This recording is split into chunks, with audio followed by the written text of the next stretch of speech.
Hey guys, so it's Brandon here. Evidently, there's a missing person in Lunenburg. He lives across the street from the wooden covered bridge, Lancaster, Whitefield side of things, New Hampshire, Vermont, covered bridge crossing, Lancaster, Whitefield, and Lunenburg crossing. Lives in that cabin right across from the bridge on the Lunenburg side, across from the covered bridge on the Lunenburg side. And Trevor Colby came and found me in a pull-off. I was just hanging out. I think I was cooking my supper and stuff. And he let me know about the missing person. That's where I got all that intel from. He drives the missing person drives a silver Buick car. And I was on my way home from Whitefield picking up my mail. It was either the night before last or the morning before last. You know, early. It was dark out. I wake up at 4 o'clock in the morning sometimes, or 9 o'clock at night. I take naps during the daytime, or I'll go to bed early and wake up at like 3:30, 4 o'clock in the morning. And on my way back home, I noticed there was some tire prints near the Iron Bridge, Dalton, Whitefield way, where you can either go left to Whitefield, or you can go straight through Dalton, where you can make the right into Gilman or keep going to Littleton. Well, it was before the Iron Bridge, going towards where you take the left to Whitefield or go straight to Dalton. It was before the Iron Bridge.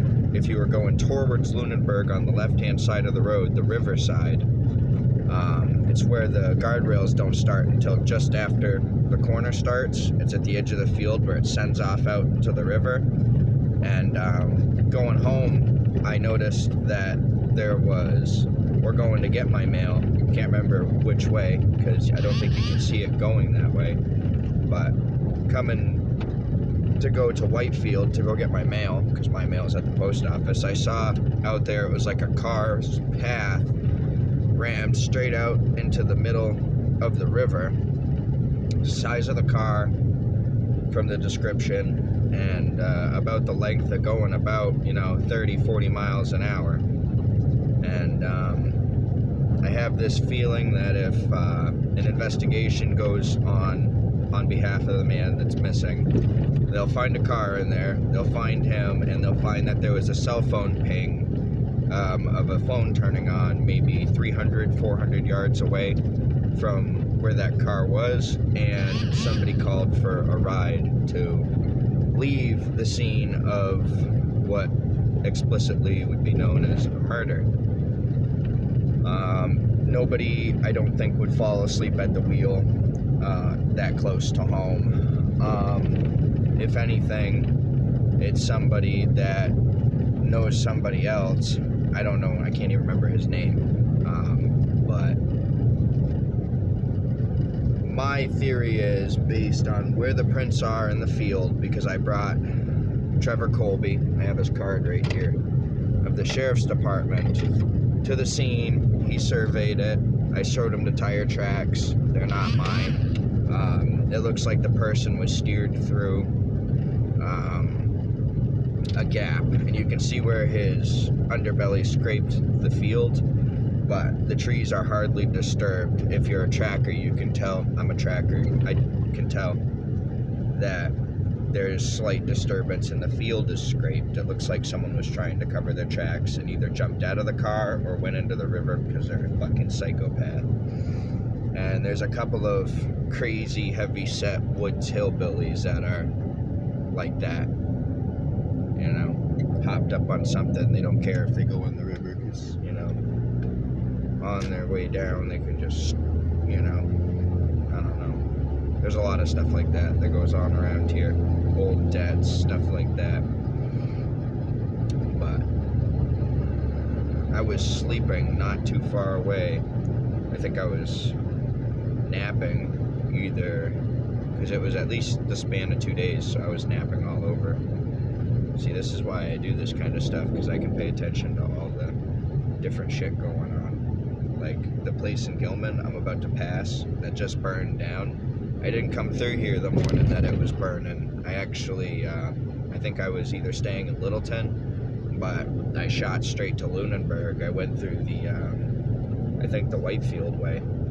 Either that or flew past through here, but I didn't fucking...